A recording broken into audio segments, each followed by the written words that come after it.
කන්නාඩිය ඉස්සරහට ගිහින් ඔයාගේ මූණ දිහා බලද්දී ඔයාට ඔයාවම ඇක්සෙප්ට් කරගන්න අමාරුයි නේද? අන්න ඒ ෆීලිං එක මට තේරෙනවා. ඒත් ඇත්ත කියනවා නම් ඒ කන්නාඩිය ඔයාගේ ෆුල් ස්ටෝරි එක දන්නේ නැහැ. එක ෆ්‍රේම් එකකින් ඔයාව මනින්න බෑ. ඔයා දකින්නේ ඔයාගේ ඇස් වලින් විතරයි. ඒත් ඔයාට ආදරය කරන කෙනෙක් ඔයාව වෙනස්ම විදිහට තමයි දකින්නේ. ඔයාගේ හිනාව, ඔයාගේ කටහඬ, ඔයාගේ හાર્ට් එක ඒවා කන්නාඩියට පේන්නේ නැහැ. ඒත් ඒක තමයි රියල් ඇත්ත ඔයා. ඔයා කන්නාඩියෙන් ඔයා දිහා බලද්දී ඔයා ඔයාගේ ඇදගෙන විතරක් ફોකස් කරනවා. නැත්තම් ඔයාගේ ෆ්ලෝස් විතරක් ફોකස් කරනවා. ඒත් ඔයාට ආදරය කරන කෙනෙක් ඔයාගේ නෝටිස් කරන්නේ ඔයාගේ බියුටි එක. ඔයාගේ බොඩි එක, ස්කින් කලර් එක, ෆේස් ෂේප් එක ඒක ඔයාව අඩු කරන්නේ නැහැ. ඒව තමයි ඔයාව යුනික් කරන්නේ. අනිත් කෙනාගෙන් ඔයාව වෙනස් වෙලා පෙන්වන්නේ. ඇත්තටම ලෝකේ ඔයා වගේ තව කෙනෙක් නැහැ. ඒක වීක්නස් එකක් නෙවෙයි. ඒක ඔයාගේ පවර් එක. ඔයාගේ ඇද හොයද්දී කොහෙවත් ඉන්න ඔයාගේ හිත රිද්දන කෙනෙක්ටත් වඩා ඔයාගේ හිත රිදෙනවා. ඉතින් ඔයා try කරලා බලන්න ඔයාගෙම ඔයා best friend වෙන්න. කන්නාඩියෙන් පේන කෙනා හුස්ම ගන්නවා. වේදනාව දැනෙනවා. ඒත් හැමදේම මැනේජ් කරන් හැන්ඩල් කරන් ඉන්නවා.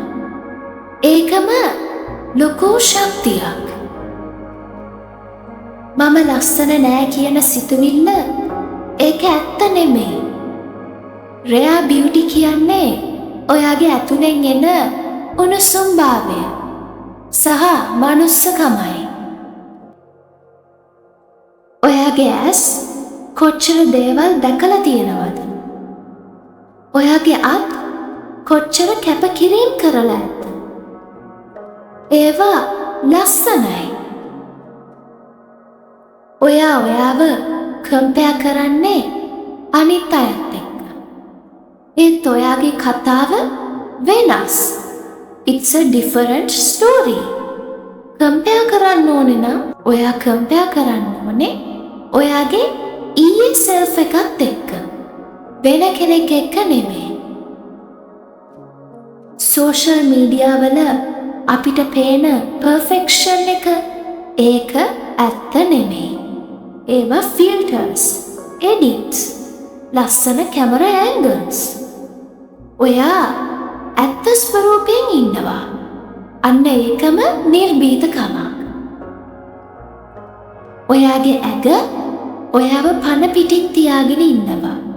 හුස්ම දෙනවා. හදවත බීට් වෙනවා.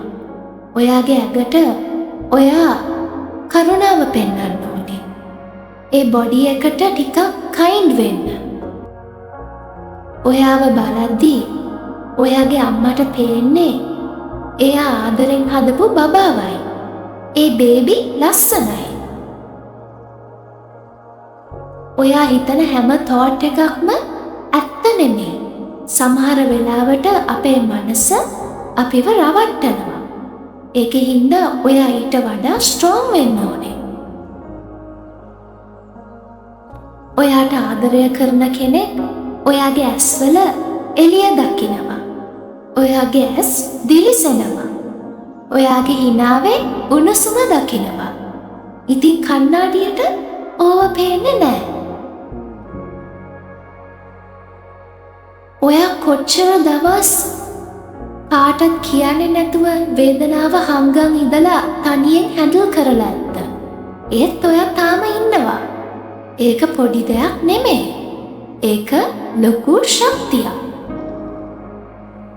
ඔයාගේ මිස්ටේක්ස් වලින් ඔයාගේ කැරක්ටර් එක මනින්න බෑ.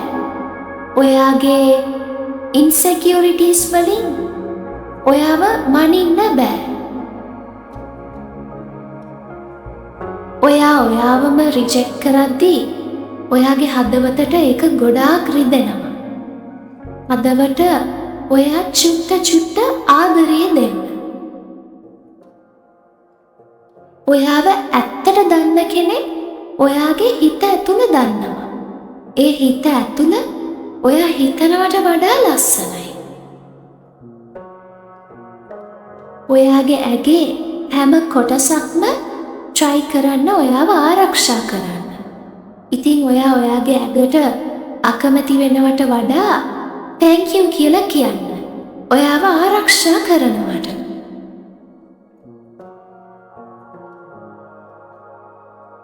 මම මදි කියන thought එක ඔයාගේ heart එකෙන් අයින් කරලම දාන්න. ඊළඟ වාරේ ඔයා කණ්ණාඩිය ඉස්සරහට ගියාම මෙහෙම කියන්න. මම ඉන්නවා. මම ඇති. ඔයාගේ ලස්සන අනිත් අය තීරණය කරන්නේ නෑ. ඒක ඔයාගේ ඇතුලෙන් එන එකක්. ඒක ගන්න කාටවත්ම බෑ. ඔයා හිමින් ඔයාට ආදරය කරන්න පටන් ගත්තම ලෝකෙ වෙනස් වෙලා පේනවා. Everything starts with you. ඔයා perfect නෑ වෙන්න පුළුවන්. ඒත් ඔයාගේ soul එක one of a kind. Very rare. හෙට කණ්ණාඩිය ඉස්සරහට ගිහින් ඔයාටම hina වෙන්න. ඒ hinaව real. self love එක රාත්‍රියකින් එන්නේ නෑ. ඒක හිමින් වෙන process එකක්. ඒකට time ගත්තට කමක් නෑ. It's totally alright. කණ්ණාඩියෙන් පේන කෙනා weak නෙවෙයි. broken නෙවෙයි. burden එකක් නෙවෙයි. ඒ කෙනා silently fight එකක් කරන යන ගම. ඒ කෙනා ඔයා. ඔයා ලස්සනයි. ඔයා enough. ඔයා worthy.